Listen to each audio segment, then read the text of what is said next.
Aar Meher Baba ki jai. So, on this Sunday morning, let's start with how to love God message. Ashok ji, over to you. Avatar, Meher Baba ki Jai. How to love God.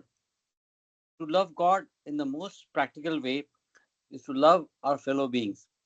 If we feel for others in the same way as we feel for our own dear ones, we love God. If instead of seeing fault in others, we look within ourselves, we are loving God. If instead of robbing others to help ourselves, we rob ourselves to help others, we are loving God. If we suffer in the suffering of others and feel happy in the happiness of others, we are loving God. If instead of worrying over our own misfortunes, we think of ourselves more fortunate than many others, we are loving God. If we endure our lot with patience and contentment, accepting it as His will, we are loving God. If we understand and feel that the greatest act of devotion and worship to God is not to hurt or harm any of His fellow beings, we are loving God. To love God as He ought to be loved, we must live for God and die for God, knowing that the goal of all life is to love God and to find Himself as our own self. Avatar Meher Baba ki Jai. I'll take 30 seconds, Karthik. Whenever I read this, get lots of insights. And as I told earlier, also, if we are robbing ourselves, sorry, if instead of robbing others to help ourselves, we rob ourselves to help others, we are loving God. This particular line, amongst others, has got a lot of significance in my uh, last 1 year. And if we endure our lot with patience and contentment, accepting it as His will, we are loving God. So uh, you have said that, I mean, in another short phrase, that suffering is benediction. So I think there's a lot of Baba, significance in. Baba has said that. Yeah. I mean, Baba has said that, but No, no, no, no. Baba, yes, Baba has said you, it, but it's a very you powerful, relevant thing. Many of us have experienced it. Baba has also said, I'm not here to give, but I am the one that takes away, right? So we have experienced that, and some of us may be struggling with that. When you experience that, it's very difficult to come to terms with it, and that's what I think these messages help us with. These discussions, these insights that we share, each other helps, right? So, yeah, thanks for bringing that up. maybe Steal from thanks each for other, steal from our source. awakening me to that. You know, see, we all, if somebody says, it becomes more, you know, Sahavas, impactful, Sahavas, impactful. the role of Uh, Sahavas, right? Savas, The yes, role of absolutely, Sahavas, the yes, role of absolutely. known to the unknown. So something that sounds very esoteric becomes easier when you break it up with constants and variables that you are familiar with, right? So it's all Absolutely. techniques of learning and understanding, which we are And also in our own way applying in our lives. absolutely. And as you said, from the unknown to the known, that is what research is about in any field, and also academia. Jay Baba. From the known to the unknown. So you are going towards unknown, you go through the known. So when Correct. I point out the Vedantic example is when you see a tree and you see a bird on it, how do you point that tree to somebody? So you Yeah. point by saying, "Do you see a stone, a huge outcrop of rock on the left side? Next to the rock, do you see a little puddle? And after that Mhm. puddle, do you see that big bushy tree? On that Correct. bushy tree, on the right branch, there is a bird. What you have done is known to the unknown. Hey, see the Yeah. bird on the bush. Very difficult, Yeah. Yeah. right? Yeah. So Great. Uh, on that note, you can. yes, we shall. So welcome back to session number 11, and Oh, I forgot to send the WhatsApp message to everybody. Give me 1 second.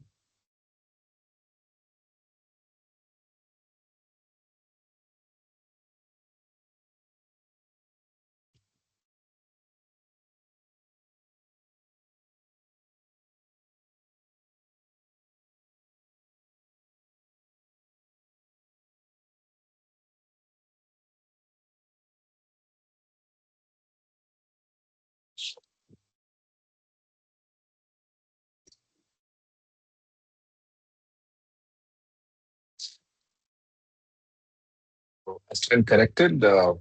We are in session number 11 this morning. It's not 12 as I texted because we did not have a session last Sunday, the 17th. So, so here we go into as the universe works with us when we are reading or getting into some subject that is complex. It's so heartening. I see so many Baba videos that I've been reading.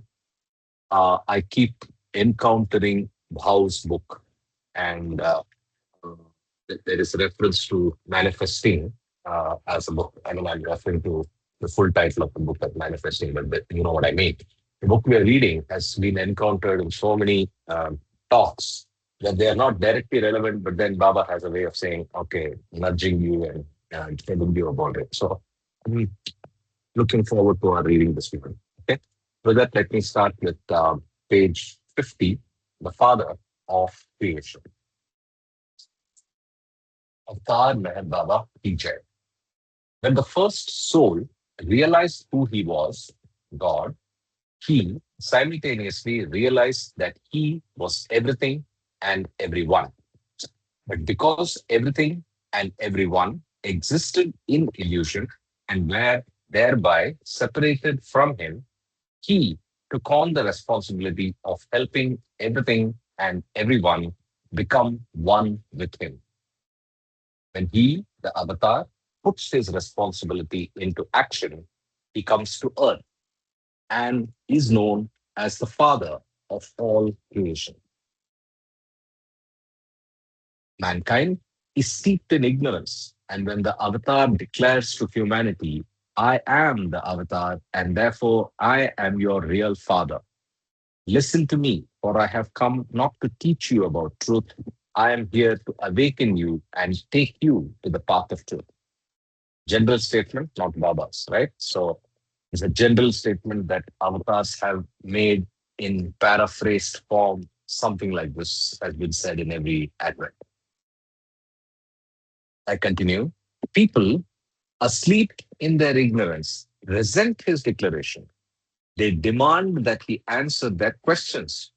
What proof do you have that you are our father?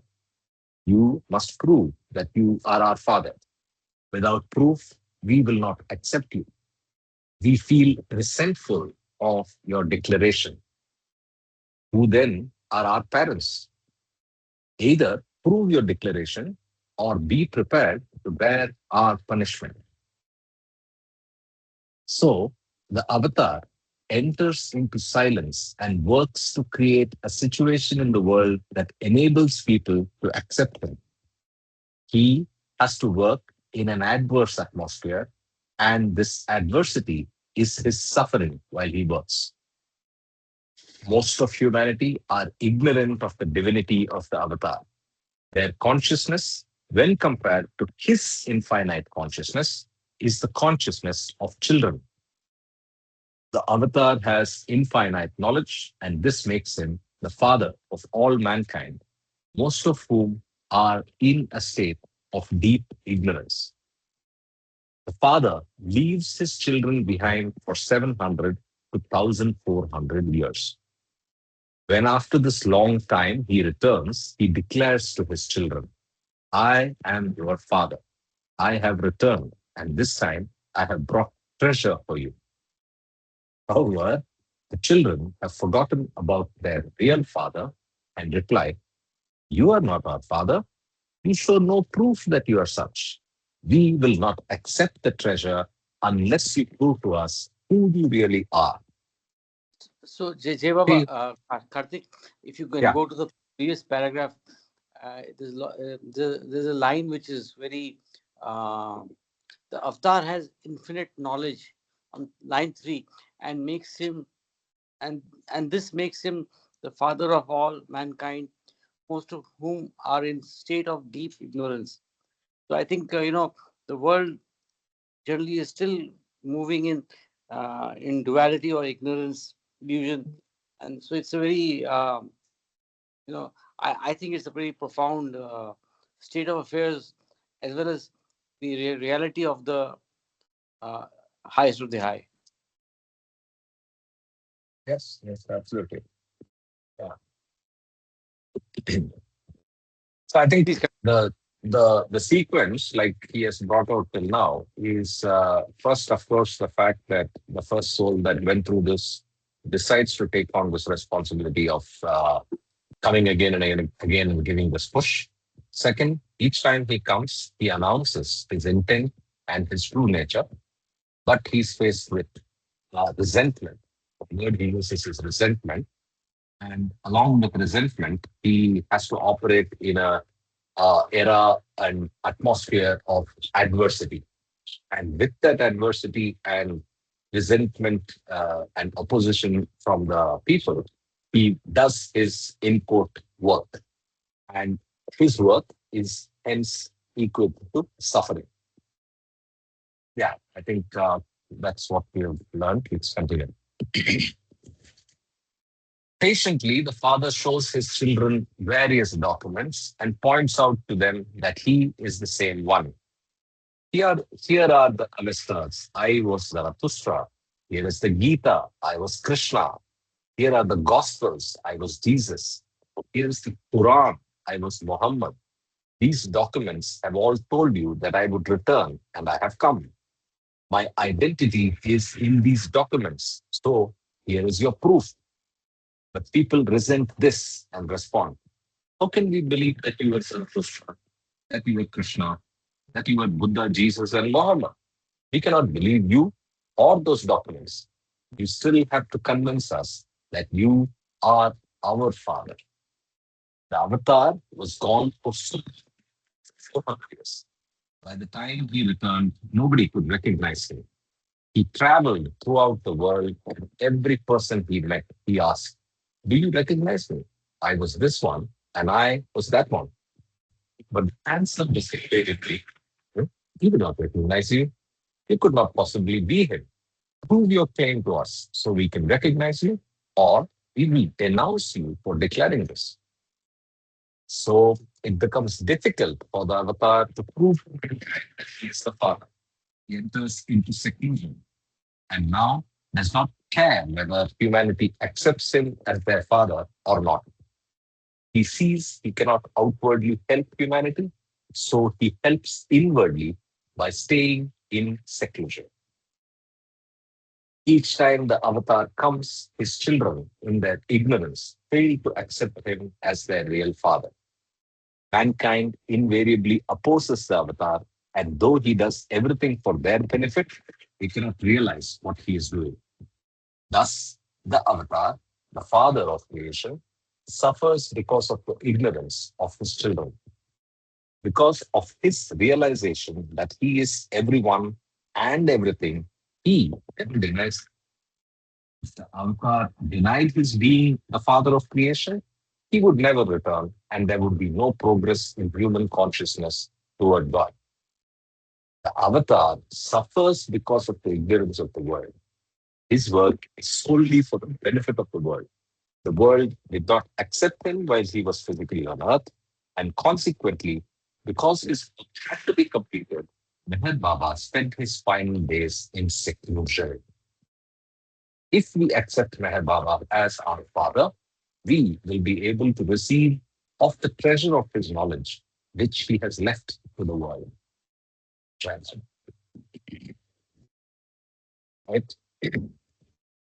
Any comments?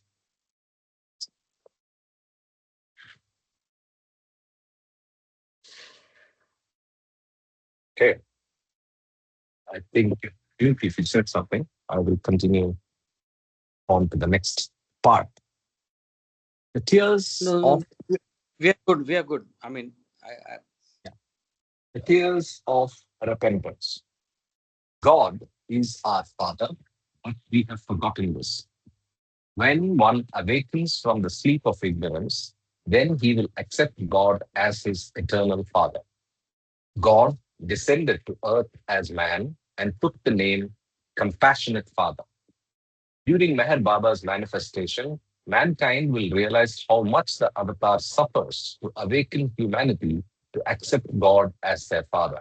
Repeat. During Meher Baba's manifestation, mankind will realize how much the avatar suffers to awaken humanity to accept God as their Father. During this time, mankind will enter a state of repentance for their ignorance. Okay? The tears of repentance are extremely valuable because they bring back the memory of the Father, and the Father becomes visible to the tears. His manifestation will be when mankind's tears proclaim the Father's presence and their hearts awaken to embrace Him. This embrace will proclaim the avatar's divinity in us. Hmm. So there is suffering when he is in the period of the Advent. After the period of the Advent, the people are still in ignorance. At some point, we realize, and when we realize, we repent, and when we repent, we grieve with tears. And those tears actually help us proclaim the Father's presence, right? We recognize the manifestation at that time. So, has it happened? That's the enigmatic question. Jay Baba, I also just wanted to. I was reminded that last couple of years, I mean, last 70, 80 years, we had the First World War, then we had the Great Depression, 33, then we had the Second World War, then we had a lot of know, trouble, or let's say wars, different wars. So it's written some. I was going through the recordings on discourses. So war is a manifestation of the uh, lust, anger, and greed, the ego at its extreme. So I mean, I just hope it's a cleansing process because every day we see or we hear in the news that something is going amiss. So it's all, of course, happening in Baba's time, but sometimes it amazes me that how much of pain is there in the world. Jai Baba. Yep, Jai Baba. Next part, the point in eternity. There is no beginning and there is no end in eternity. There is no time in eternity.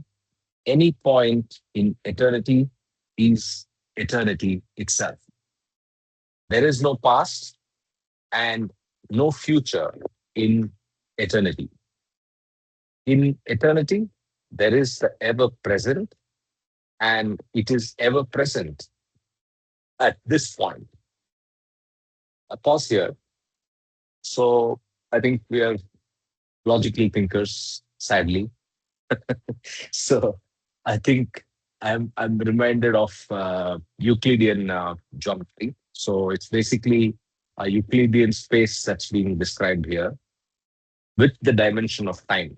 So there is the space which expands into infinity, and there is no idea of the concept of time, and every point is a point in that eternity where it is ever present and it's ever uh, I mean it's also timeless, right? So that's what's being said. Let's continue. Hardik, can you read the first that the paragraph again? Sure. There is no beginning and there is no end in eternity. There is no time in eternity. Any point in eternity is eternity itself. There is no past and no future in eternity. In eternity, there is the ever present, and it is ever present at this point. The illusion of time is the shadow of eternity. Eternity exists in big R reality, and time exists in non existence. Time appears to be existent, but it does not exist. Eternity is self existent, but its shadow, time, is a fleeting illusion. Nothing has happened in eternity, and nothing will ever happen in eternity. Whatever appears to be happening is only the play of shadows in illusion. I love this. So, So, Karthik, yeah, this line that illusion of time is the shadow of eternity. So, that is basically Maya, right? Because Maya is a shadow, right? Can we correlate to yeah. that? So we can also correlate to that, but I like the idea that time is nothing but a shadow. So, firstly, what is the concept of eternity? He explains that in the earlier paragraph. And then he limits the role of time to be pretty expansive and important because it's a shadow of eternity, but it's only a shadow. So he's limiting and yet giving it the uh, importance that it deserves. So I actually loved what is being said here, and you're so right. It's the same principle as the bigger reality and the whole of Maya, which is the shadow.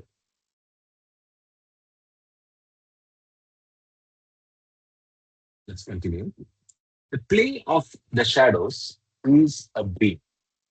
A dream, whether good or bad, is after all only a dream. Dream has no substance. A dream exists so long as one gives it existence, that is, remains conscious of it. Dreams disappear as soon as one awakens and realizes they do not exist. Creation is a play of shadows. It is illusion, and illusion is nothing but a dream. Creation is in time, and everything that happens in creation is a vacant dream. One has to awaken from this dream to recognize eternity.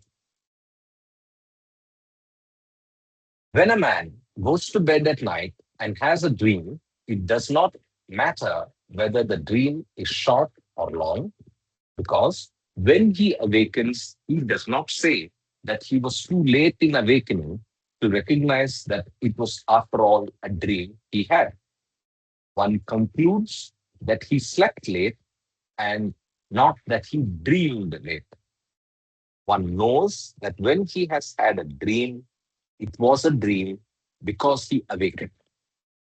It was a dream and nothing but a dream because that experience did not continue all day and all night without a break.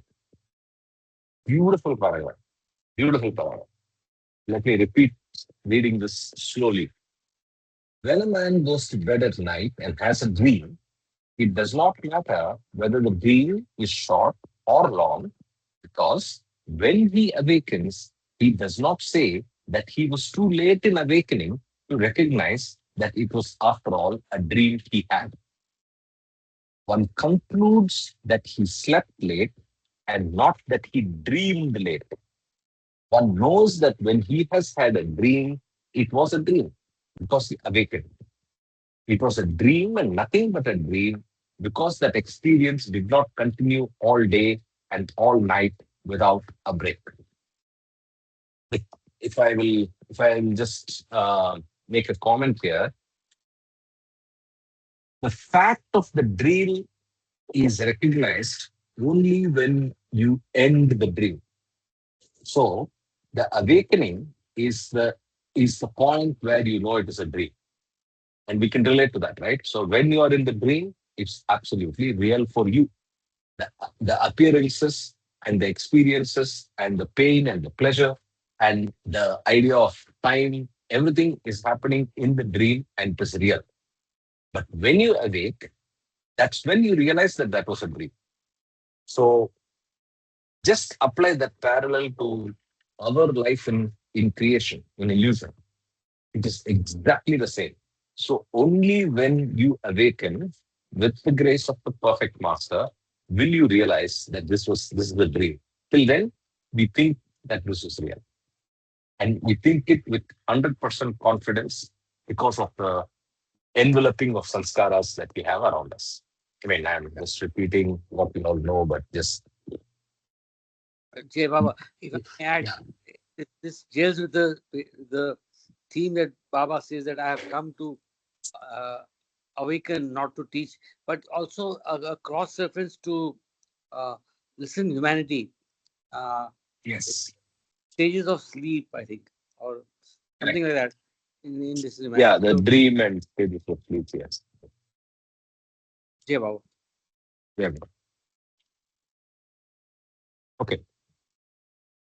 Similarly, the dream of creation of everything and everyone is cosmic illusion.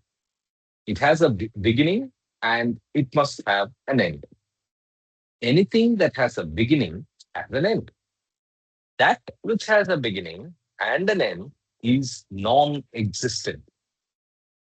So long as a human mind dreams the dream of creation, it cannot experience eternity. In order to experience eternity, the human mind must awaken from the dream of its own creation.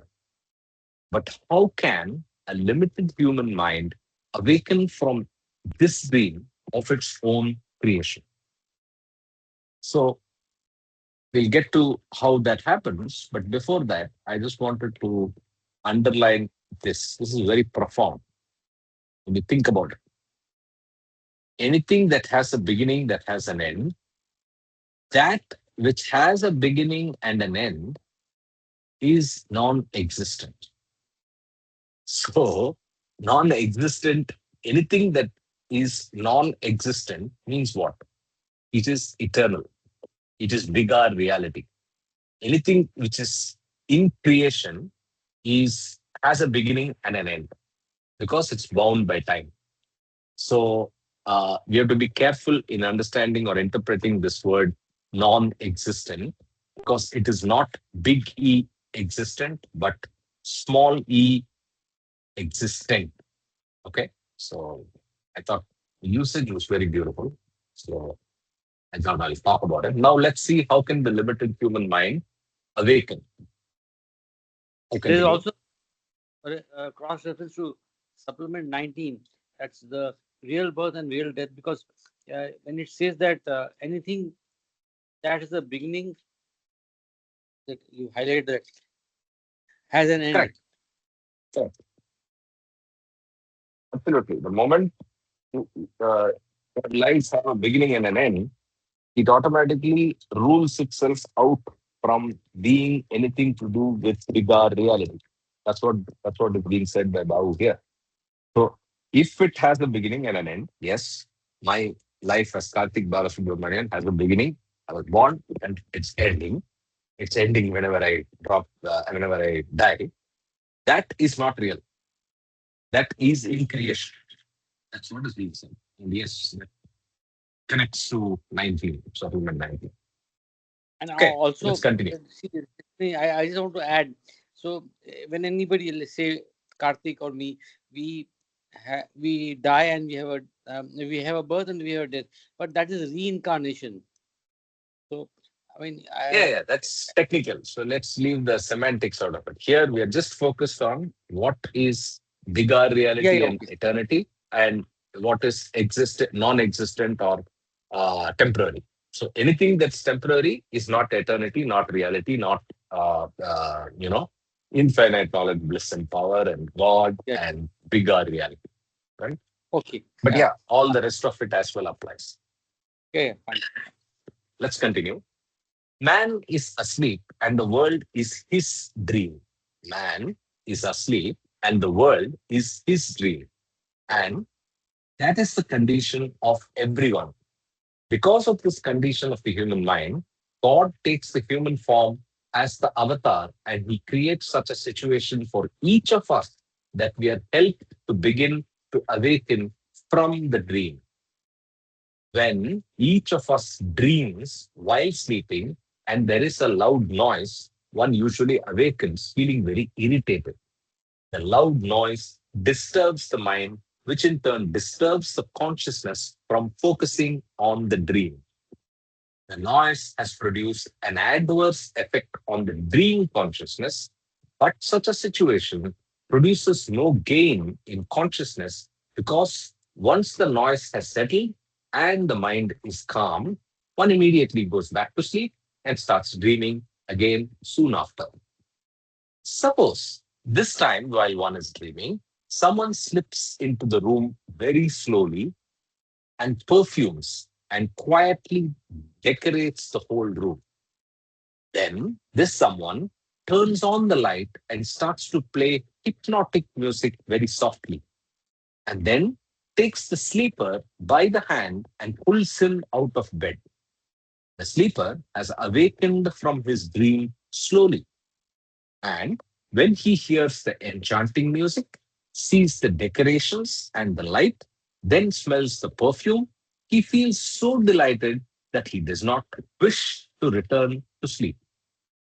Whatever he was dreaming becomes unimportant. This is how the avatar works to awaken our minds. So, the awakener's role is akin to somebody who is trying to shake us out of our sleep, but in a way where we are pleasantly surprised by that waking up and pleasantly surprised and happy in the new state of awakening that we don't want to go back to sleep. It's all analogical. It's all analogical. To make that experience so conducive and inviting, there's music, there's fragrance, there's decorative stuff around you that makes it welcoming and special. That's what he says. This is contrasted to what happens in a regular thing, right? So when do you shake yourself out of a dream? There's a noise, something drops, you're shaken, there's a you're on a train and there is a bolt. So that's how you shake out of your dream. Here, it's not a shaking out which is abrupt and uh, adverse. It's actually welcoming and special. That's what Bhau is suggesting. I continue. The world is in a chaos of noise, and the mind is continually disturbed by all the noise. This noise is the sound of wars, machines, screams, and confusion.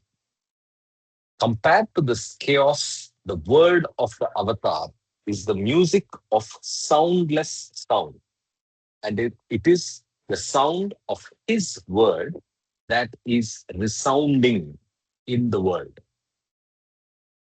The avatar's beauty is the enhancement of the new world, and that beauty carries its own fragrance. His light is rising slowly as the sun on a new day. His knowledge is the pull that arouses one to awaken. This is his work, the awakening, which he has accomplished. Gradually, the human mind now begins to recognize the world to be a dream. The avatar works to take the human mind to that point in eternity where, if one awakens, one experiences eternity. If one does not awaken, he misses that point in eternity completely and returns to his dream.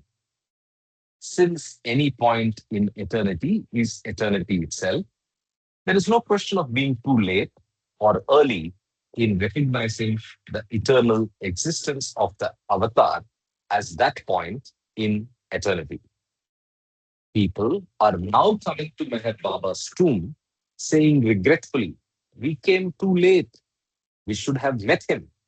We should have recognized him." But these regrets have nothing to do with that point in eternity that the avatar has worked to bring one to. I like the way he brings it back to the Euclidean space analogy, where he says it doesn't matter on the when something happens, because the when is not even real. The idea of time is non-existent. So why worry?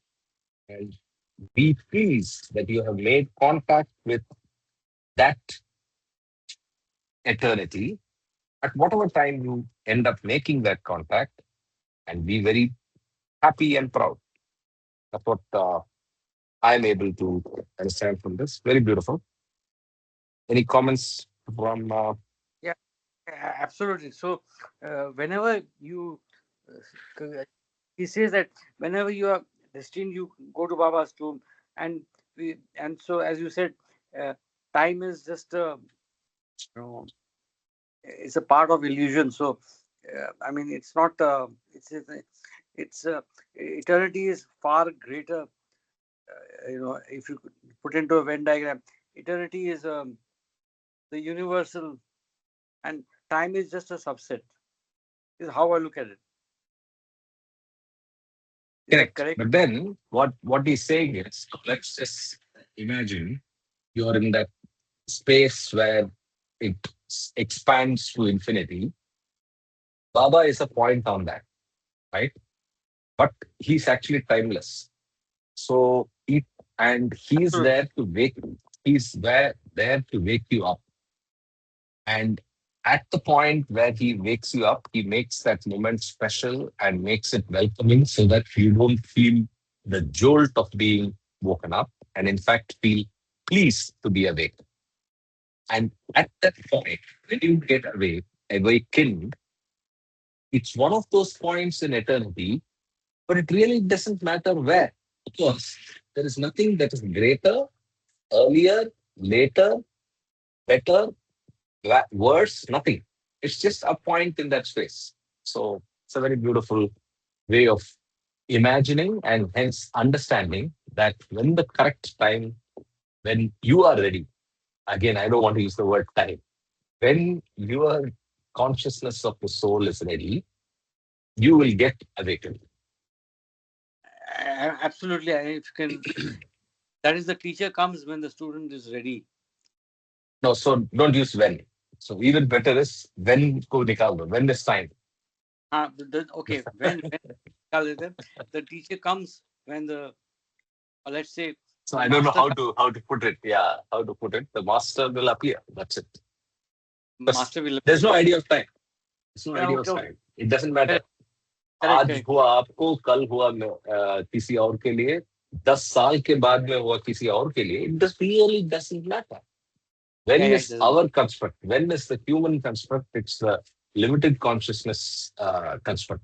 This time. Agreed, agreed, agreed. Yeah. We've been you Used know to that used to that condition. condition. Yeah, okay. Condition is a good word. Yes. Okay, let's continue. The next part. How merciful he is. The first one who became God realized is known as the Ancient One, because it is he who returns to creation again and again as a man, age after countless age. The universe is the responsibility of the Ancient One for all time, so he has to appear on earth age after age to fulfill his responsibility to each and all. He is the one who is eternally free, and he is the one eternally bound by his responsibility to free others from the bindings of cosmic illusion. And in order to achieve their liberation, he is bound by coming on earth as a man, age after age. Interesting way of looking at power, right? So he's the one that is eternally free, and he is the one that first became eternally free, but because of being the first to become eternally free, he is the one that is eternally bound. He's bound by his responsibility to come back and free others. Let's continue. When God incarnates on earth as the avatar, he becomes everyone and everything. The avataric incarnation is thus universal. This avataric universal incarnation means that for all stones, he incarnates as a stone. For all roses, he incarnates as a rose. For all cobras, he incarnates as a cobra. For all parrots, he incarnates as a parrot. For all lions, he incarnates as a lion. For all beggars, he becomes a beggar. And for all kings, he becomes a king. Thus, he incarnates on a universal scale for each and every type of species in the seven levels of evolution, and he simultaneously becomes each and every thing. So, whatever each individual passes through in evolution or involution, he also passes through it all.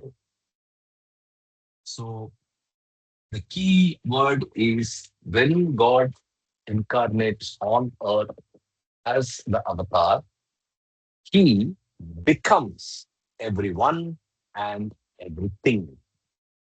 So that's explained here more clearly.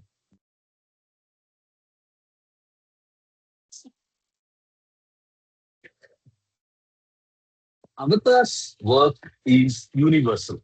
It includes each and everything and every stage of development.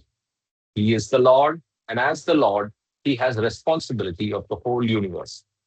To fulfill his responsibility, he himself must pass through what each and every being must pass through in the universe. He passes through all that everyone and everything passes through because he becomes this and that. So when he becomes everything. He becomes beggars and kings, sinful prostitutes and righteous preachers, idiots and philosophers, and verily everyone and everything that everyone is. And when he becomes everyone, he passes through what everyone passes through. The avatar has to become everyone and everything because he must come down to each level of consciousness in order to give his push to every level of consciousness.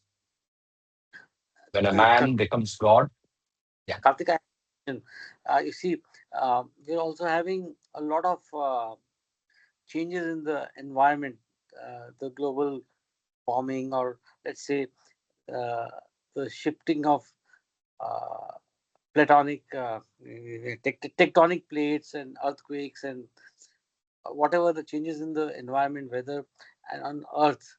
So even that is, because it's you underline the line that God does everything. Can you come back to the last first line of the past yeah. paragraph? So, so when God incarnates on earth as the avatar, he becomes everyone and everything. So I mean, uh, there is a lot of you know visible changes happening in the environment. So even that is now I can relate to that also as you know the universal push, or let's say the universal force, or whatever you call at work. But my only question is why that is happening. It still intrigues me. Why what's happening? The the global Why Baba is operating the way he's operating, or what? Why these why this environmental things are happening? why these environmental things are happening. Of course, he is he is doing it for a reason, and he also has said that there's going to be a manifestation of uh, global extinction or something like of that sort. I mean, we have read somewhere or discussed it also that the 75% or three-fourths of the existing universe will be affected and transformed, or even become extinct. So Destroyed. I'm Yeah. No, no, but destroyed. he has also said that it's in his language. So when you Oh, say it's in his language, so we don't know how to interpret it because we don't know his language.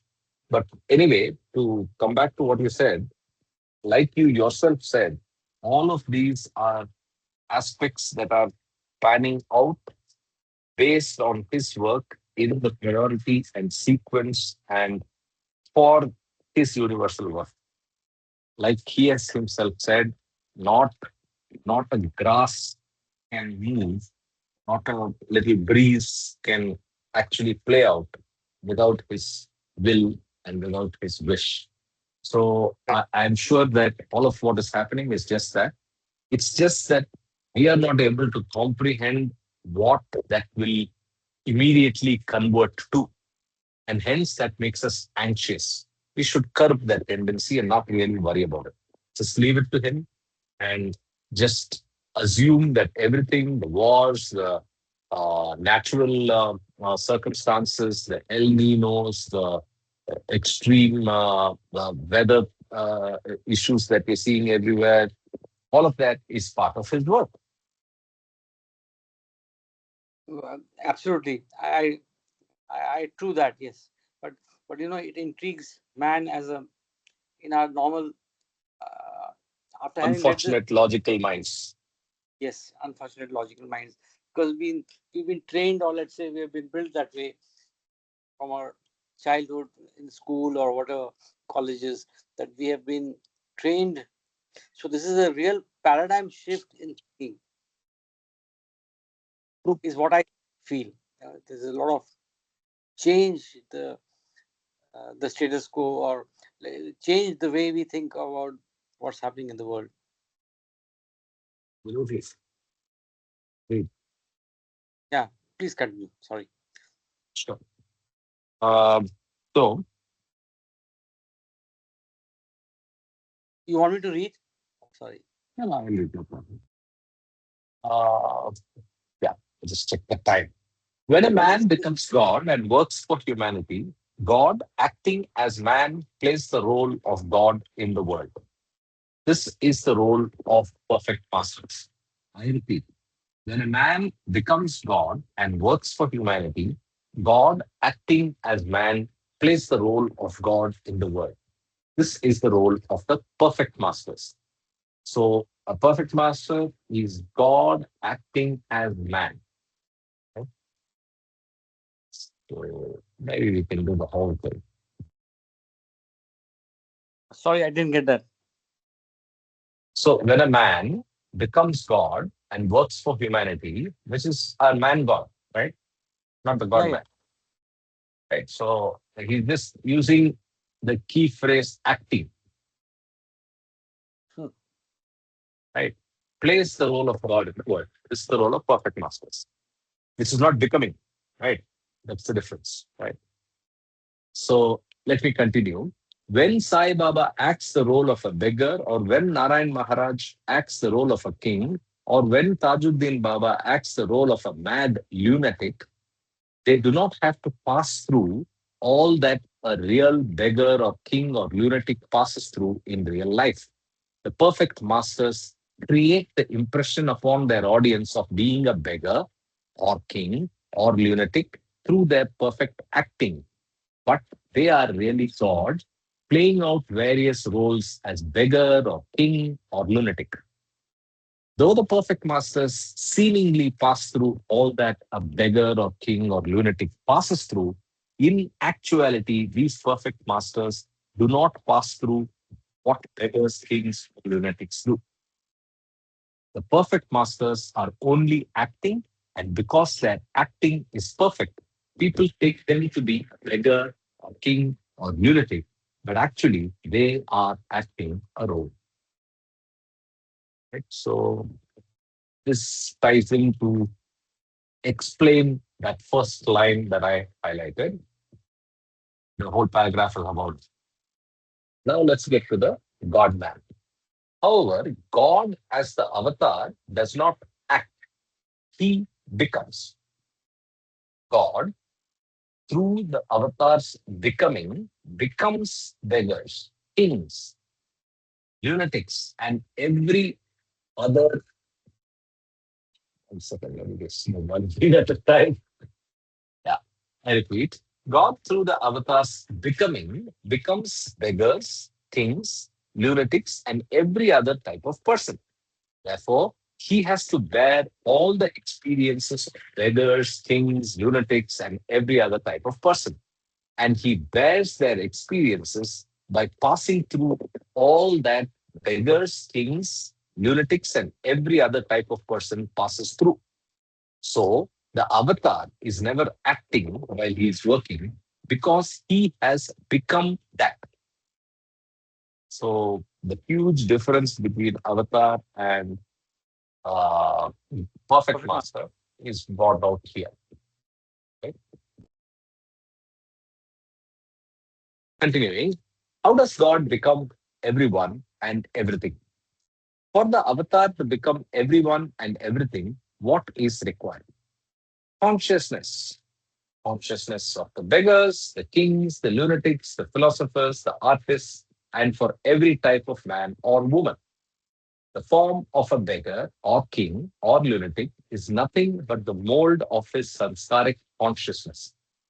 A beggar is a beggar because he has sanskaras perfect for nothing else but being a beggar. The same is true of a king, lunatic, or philosopher. They cannot be anything else because their sanskaras are only suitable for that sanskaric interaction. So, the avatar establishes his creation consciousness at the level of consciousness of the individual beggar or king or lunatic or philosopher. Once his creation consciousness is one with the consciousness of the beggar or king, the avatar becomes that beggar and the king. The avatar's creation consciousness becomes the very consciousness of the beggar or king. And consequently, the avatar passes through all that the poor beggar or rich king passes through. Exactly in this manner, the avatar's creation consciousness merges with each and every thing and being in the universe. He becomes each and everything and being in the universe.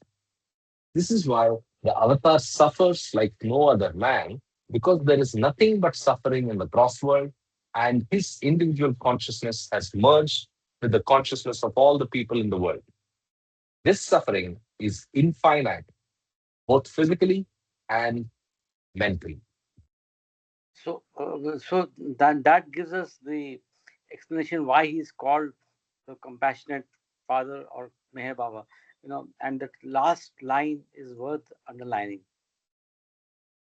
I think. I mean, this is why the avatar suffers like no other man, because there is nothing that suffering but suffering in the gross world, and his individual consciousness has merged with the consciousness of all the people in the world. I mean, it's really, I mean, he comes down to the level of the gross Yes, world, and that is why absolutely. he had those accidents and pain and suffering. A lot of suffering he did for us, and so did the other avatars. Maybe it's the crucifixion of Christ or So Vanvas it's of not so Rama. did the other avatars. There is only one Yeah. avatar. Yeah. So So did. I was listening to Daniel Stone, novel about Mhm. from the US, for a podcast. And then that's what I took away. He used a beautiful way to, the right word to use is, if you never say an avatar or a avatar, it is the, The avatar. Okay. there's only one. So that Yeah. we have to register in our heads. I loved it, right? ab- So there is only one, and that is the avatar. And that avatar currently is called Mad Baba. Correct. There's no, And yeah, absolutely correct. And Karthik, I request please share the link of what you heard or whatever you sure, know. I will. Sure, I will. It was actually interesting. It was shared by Rita B. It's Daniel Stone talking to a famous podcaster who calls his podcast spirituality at the gas station or something like that. Okay, so he speaks to different spiritual followers, and Daniel Stone was picked for Baba. And this podcaster first reads about Meher Baba, reads the books of Meher Baba, and then Hmm. does this chat with Daniel. It's a Wow. 2 hour long talk, and I heard it. It's a nice overview, and it's a nice general way of understanding Baba, especially as an outsider. And Daniel does a brilliant job. But for me, this was a big takeaway. The It, avatar. Why use a? it is a Right? podcast. Sorry. What's that? Is it a podcast? Yes, it's on the podcast format. Yeah, it's a conversational format, but it's on YouTube. Okay. Okay. Thank Yeah, you. yeah. So, hi, Ashish. Are you in Prague or no? We should say Yeah, yeah. Prague. I'm in the Prague. I'm in the अरे Prague. वाह क्या बात है God bless जय बाबा जय बाबा. Jai I Baba, wish I Jai was Baba. there with you, but that's Baba's wish. So the weather was okay. Weather is good. Weather is good. No, no, No issues. you were having concerns earlier in the week saying that Yeah, yeah, there seems to be yeah. some storm coming up. Yeah, it's all good, Yes, very yes. good. So There's you had no friends storm. you took along, right? No, no. I just with my family I came. Excellent. And did you stay at the center or you stayed at a hotel nearby? No, not in the center, but they booked two Recommended. Airbnbs, Okay, okay, Airbnb houses. So I am in one of the house there okay. And nearby. total count of people that came. Means I did not meet anybody because I reached here by 8:45 or sometime. Okay, But okay. around 10 people probably. Means tomorrow I will get to know exactly the count. But Yes, I no, no, think it will be more than that. It will be more than that. some. It will be yeah, it will be in the 20s or even more than that. Because there's quite a Hmm. few who live in that neighborhood. So give them Okay, all okay. hugs representing MBA, and hope you have a great time at the accident site tomorrow, which is when the main function is. I'm sure you'll go to the Yes. new property that they have purchased, and Y- of course you can tell us all about it next week. Yes, yes, absolutely. Yes. Yeah, Yes. Ashish, we'd love to hear about your experiences and insights. Sure, sure. Means I'm coming here first time, but definitely I will. So you're not seeing the hospital as well, right? Not yet. Tomorrow you'll see. Not it. You cannot see the room, but we can just Yeah. visit the hospital from outside, I think. Oh, really? That's a pity. Because I feel that room is so charged. It's so special. Oh, The you hospital, visited? of course. Yeah, You yeah, I've visited the visited. room? Yes, yes, yes. I've visited the Okay. room. So I you uh, had to take permission, and you had to go, you had to be accompanied by somebody from the center. And I had registered, and somebody escorted me. The okay. room is actually in use, but there's a photograph of Baba, and they allow you to spend time there. By the way, I think you'll know more, but they're also trying to see how they can get the city to give the whole hospital or sell the hospital. That's also being worked upon. So that was the primary fundraise. They've raised funds to buy the hospital Okay. first. Then what happened? Okay. Some reason along the way, typical Baba, the city changed its mind. Okay, they almost agreed, and the city changed its mind. And suddenly, out of nowhere, this lady who owns this property called and said, "Would you be interested in buying?" And they said, "Yes, yes," and bought it off. So they used the funds and purchased the property you'll see tomorrow, which was more Okay. important as well, because if the road gets expanded, if and so it's very inconvenient to go and pray on the road. No, it's like Yeah, yeah, yeah, Satara. yeah. Yes, yes, yes, yes. Satara के It's a पास में main अभी road. they have bought property, right? So Right. the same way they have bought. I mean, buying this property was very critical, and there was no Yes. chance. I mean, you should listen to videos about this. Yeah, They yeah. didn't see this coming at all, and suddenly it happened. This That's good. house. Yeah, Yeah, that's good actually. Let's see tomorrow yeah. which places. I asked her if I can. We can go to the hospital room, but Mm. Jane, she said might be difficult. We need to just visit the hospital from outside. But let's see what happens tomorrow. Yeah, yeah. They may allow. It depends. If the Hmm. group is too big, they may hesitate. But you see how what Baba does. Yeah, yeah, yeah, yeah, yeah. Yeah. Okay. Jai Mm, Baba, Jai Okay. okay. Baba. Let's Jai, continue. Jai Yeah, Baba. we leave it to Baba's wish.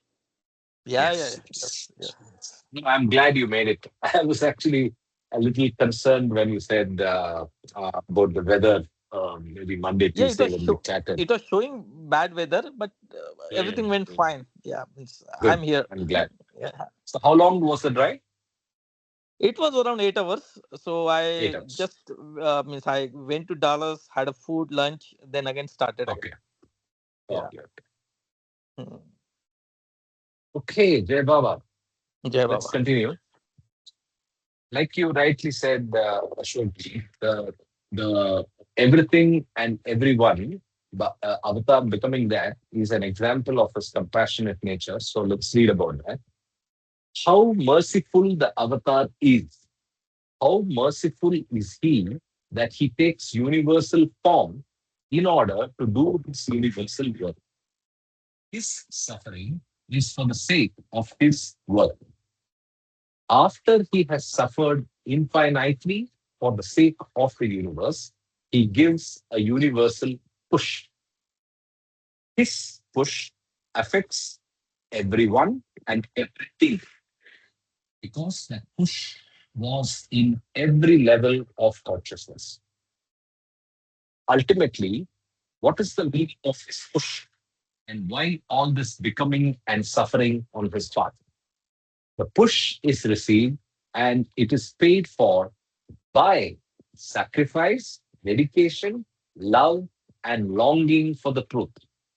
Therefore, the avatar becomes everyone and everything in order to give this push, and the push creates the tendencies of sacrifice instead of selfishness, dedication instead of indifference, love instead of hatred, and longing instead of anger in everyone for the truth.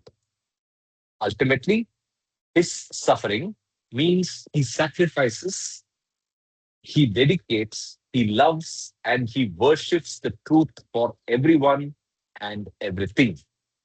Since he became everyone and everything while he was on earth. Beautiful. Yes, I thought Absolutely. that was the end. Yeah, This very flash beautiful. that this is again reminds me of the seesaw. This is that uh, sacrifice instead of selfishness, dedication instead of indifference, love instead of hatred, longing instead of anger in everyone for the truth. I think there is a message on how to you know how to reduce our egos. Beautiful. Jeva. Yeah, Baba. Next part, imprisonment. God is unchangeable, unmade, unborn. He is imperishable, beginningless, and endless. God is great. He is eternal and infinite, and He alone exists. There is nothing besides God, and all that appears to be is illusion. God, who is real, descends into illusion as the avatar to help humanity see and know that He is real and the universe is false. But since humanity's consciousness remains in the abyss of illusion, it is difficult for human beings to recognize him. Some abuse and mock him, and a few accept him and worship him. Since everything is his, he remains unaffected by praise or abuse. And so his work is always effective, helps people, The avatar is the highest of the high, and this status cannot be elevated by praise or diminished by abuse. He is what he is, the Lord of the universe and the protector of creation. He protects all in evolution and all of humanity, good or bad. If a lunatic praises you, you will remain unaffected by his praise because you know that he is mad. If the same lunatic abuses you, you will still remain unaffected because you know that he is a madman. The lunatic's abuse or praise has no meaning. You are unaffected by either and conclude the poor fellow is mad. Similarly, when the avatar comes amidst humanity, most of us appear mad before him. We are all mad because of our false existence in illusion. The avatar remains unaffected by either our praises or our abuses because he knows that we are his mad children. Despite our madness, he continues to shower the grace of his love and knowledge upon us. And this enables us to follow the path toward truth. It's a beautiful example of how he treats the praise and the vilification that he receives during the Advent. Who? The avatar. Let's continue. The avatar, being all knowing, knows why a particular person behaves in a peculiar manner. He knows the history of each one of us from beginning to end. Thus, he cannot condemn anyone because he knows everything. He knows why everything is happening. The duty of the avatar is to reveal the reason for everything. This is the divine law of knowledge. Therefore, being all knowing, he is bound by his divine law to give a reason for why we exist and a reason for each individual's existence. He cannot reveal the reason until, in the end, he frees one from the bondage of illusion.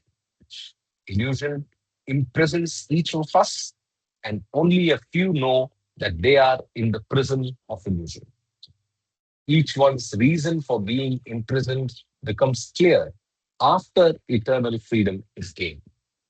Therefore, it is necessary first to realize and experience that one is imprisoned by illusion. An ordinary man of the world, though free, cannot enjoy freedom because he does not know what freedom means. But if the same man is arrested and placed in a concentration camp, he suffers because his freedom has been taken away.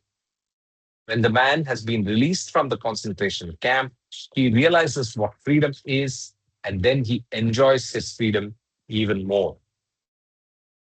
Very few people, however, are aware that this very world is a prison of illusion. When the avatar works for the world, he gives a push in consciousness to every person. This push makes individuals aware that the world they are in is the prison of illusion, and the avatar works out the ways to set individuals free from the gross world, the subtle world, and the mental world. When individuals escape from one world to a higher world or into reality, bigger reality, it is because of the work already done by the avatar.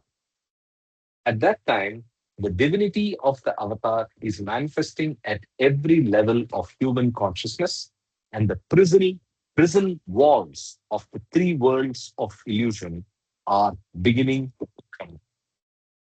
So the three prison walls are the three worlds, and they begin to crumble with the grace of the avatar who gives us the push in his.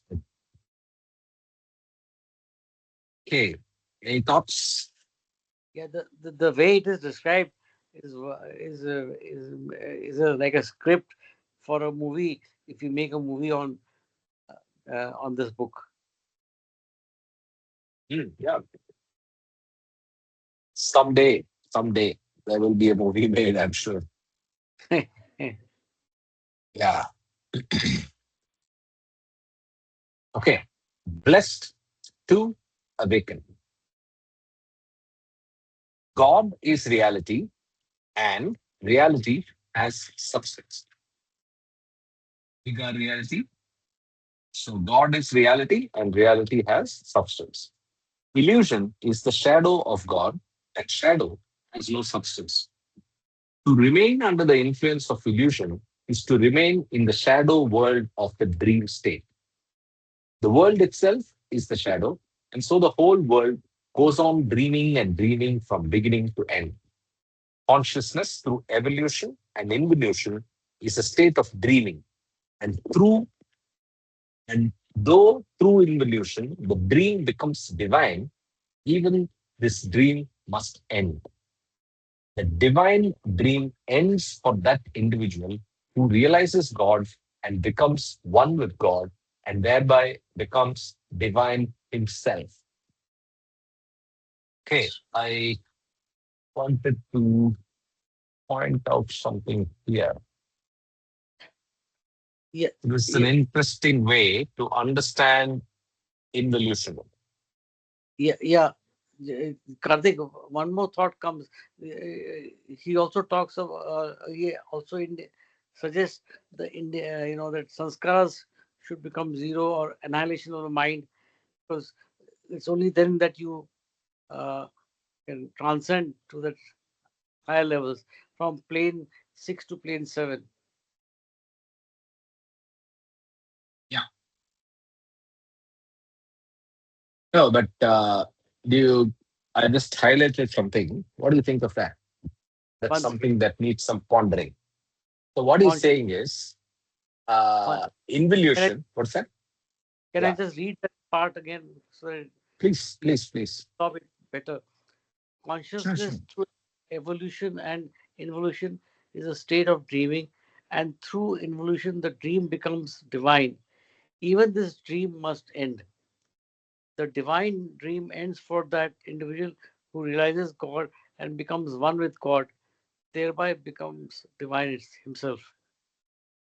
Yeah, well, you were saying something. Sorry if I intervened. Sorry. Please go ahead. You're saying something. No, no, no. I just wanted to explain or draw everyone's attention to this. So, what we go through evolution and reincarnation is the dream. Okay. But what Bhau is suggesting here is as you start the journey of involution, you start knocking on the doors and entering into the divine dream. In a larger and a more general sense, the whole of it is a divine dream. We are living in a dream within a dream, right? But the involution part of it is the divine dream, and the evolution and reincarnation part of it is the human or creation dream, the first dream, right? So that's just something I wanted to highlight. It's the first time I'm talking. Yeah, and also this divine dream must come to an end. So it's basically it says that through evolution the dream becomes divine. Even this dream must end. So even the path of evolution is a dream. Yeah, yeah, absolutely. Yeah. So, see, if you go back to this, right? Only here you will get out of the dream. After you cross seven, right? You will get to reality only then. So Yeah, till yeah, then you are still in the dream. So yeah, still you are in the dream. The nature of the dream has changed. In these seven planes, he calls, Bhau says, you are doing the divine dream. You are in the yeah, yeah, divine dream. Yeah, that's it. Okay. To become one with God is most difficult because man must awaken from this dream of creation. How can a man awaken from this long dream? Thus, meditation. trance, jap, repetition of God's name, yoga exercises, penance, reading of spiritual books, listening to discourses, and so forth help a man awaken from this dream? The answer is no. No, because these actions themselves are happening within the dream. They are part of the dream. If a man, while asleep, dreams of a holy man who comes and gives him a long spiritual discourse from God, will this long discourse end his dream? Not at all. The discourse is a part of the dream, and the dream will have a certain duration, then will end. And if later this same man dreams of this holy man who teaches him how to meditate, or do yogic exercises, or certain penances, or even reads to him from scripture, will his dream end by practicing these things? Definitely not. The dream inevitably takes its own course. However, if someone comes into that man's room and shakes him in the midst of the dreaming, he will immediately awaken. That one is the avatar, and his work is to shake human consciousness until it awakens. In order to awaken from this dream of illusion, what is required now is not meditation, trance, jap, penance, or discourses, but a shaking of one's consciousness. The avatar is the one who gives such a shaking because he has come awakened. Meher Baba meant what he declared. I have come not to teach, but to awaken.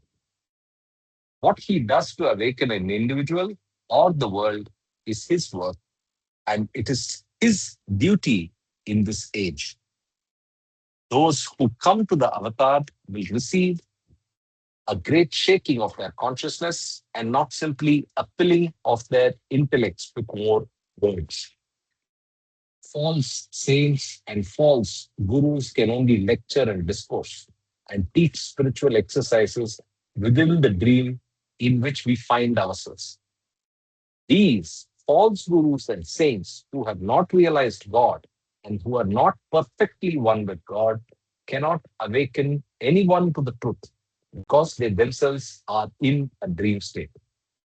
There is a vast difference between the divine work of the avatar and that of yogis, religious saints, or spiritual teachers. And we know from the arithmetic of this, anyway, I'll finish off last time, how blessed we are to have Meher Baba, for without him, none of us would awaken. It is Meher Baba's love, released through his work, that awakens us to realize we are blessed to have his love. Worship. What I was saying was, uh, we know from the arithmetic in the uh, across the plains how few people are there in the realized states at any time, and how many are there in states of the involution in the different planes. We know that the arithmetic is loaded against one. And that's the change, that's the push, that's the blessing, that's the gift that the Advent brings with them. Okay, proceeding to the next one, infinite conscious consciousness. Now, this is a phrase Bhau has been using to describe the role of the avatar in his Advent, because it is eternal avataric infinite consciousness that descends into the body of the first soul that goes through the process, and then it's the aspect of consciousness which is conscious that uh, uh, goes through and is the God man part. So let's read what this is. God was before the will. The will was before the beginning. When the will came out of God before the beginning, the two states of infinite consciousness and infinite unconsciousness were established simultaneously in the infinitude of God. Before the beginning, infinite consciousness did not know itself as infinite consciousness, and therefore it took the medium of its opposite, infinite unconsciousness, to know itself. To experience the infinite, finiteness is required. To experience consciousness, unconsciousness is required. Infinite consciousness did not know itself before the beginning. This means that infinite consciousness was absolutely unconscious of itself. In the beginning, infinite consciousness was not itself. It was infinite unconscious consciousness. In the end, infinite unconscious consciousness knows through its experience that it is infinite consciousness. It, the infinite consciousness, becomes infinite conscious consciousness. The eternal experience of it is infinitely conscious consciousness. It knows what was before the beginning and after the end. So the chart is this. Right? So from we are talking about the infinite conscious consciousness is the God as man God and God now. So the avatar is here, right? So, but how does he get here? He has to go through the whole journey of through the unconscious soul, through the whole thing to become conscious. And when he becomes conscious, he's infinitely conscious and infinitely, he is consciousness. So it's infinitely conscious consciousness. It's just a semantics, but once you understand the technical aspects of the semantics, it's a better usage than just saying infinite consciousness. Before the beginning, God was asleep in a most deep sleep. When a human being is in sound sleep, he reaches unconscious infinite consciousness. He unites with God temporarily, but he is never conscious of that state so long as he is asleep. The sleep state of man is almost identical to the state of God's infinite unconscious consciousness. For God was unconscious of being God, as man is unconscious of being God, though he is God. The state of God realization is the state of being infinitely conscious while in sound sleep. Being infinitely conscious while being in the deepest sound sleep is the state of infinite conscious consciousness. The God realized human being is infinitely awake while being in a state of infinite sleep. He is fully conscious of all that is unconscious, and he is purely conscious of all unconsciousness. So again, uh, this we have read earlier, the fact that there is a fine line between the sound sleep and the state of God realization. So we get that close to the state of God realization every time we are in sound sleep.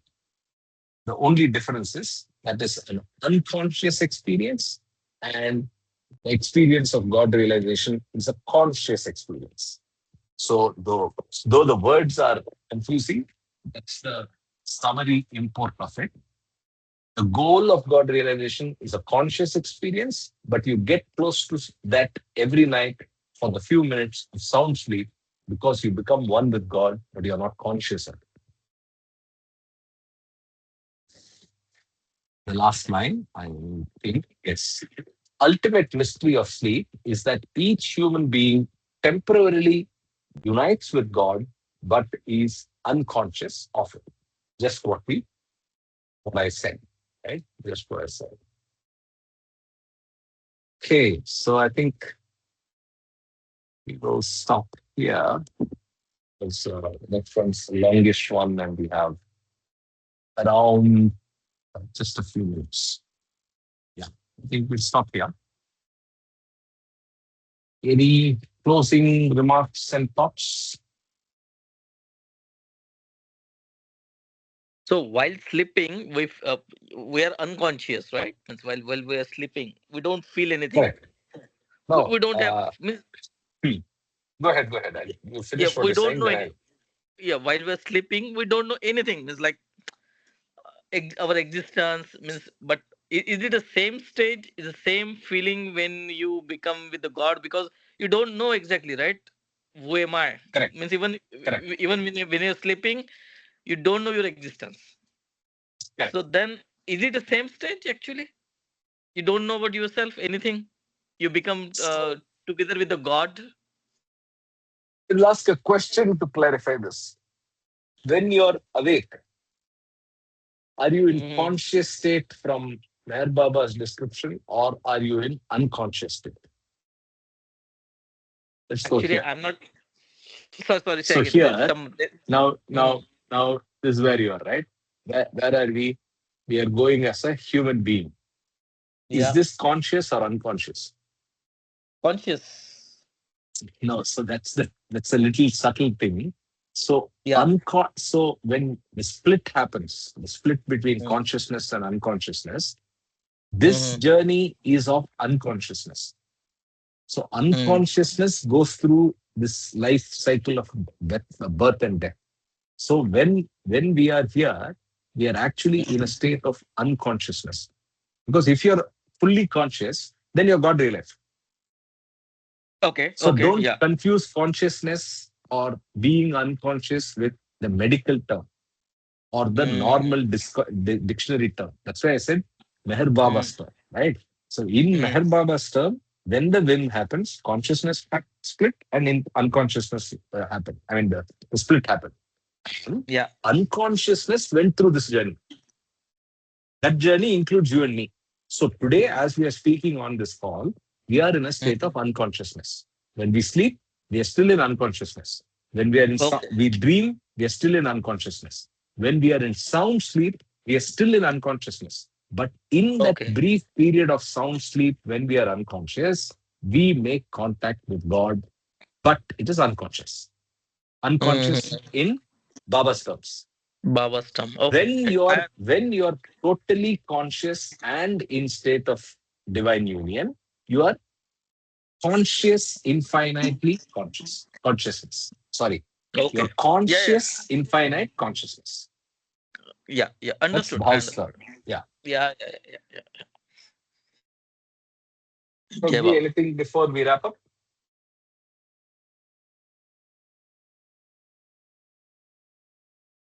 I think you're speaking on mute. If you are, anyway, Avatar Meher Baba ki jai, Avtar Meher and Baba ki jai. best wishes to you and your family as you spend a Baba-full Sunday, which is coming up. Avatar Yes. Meher Yeah. Baba ki jai. Avtar Meher Baba ki.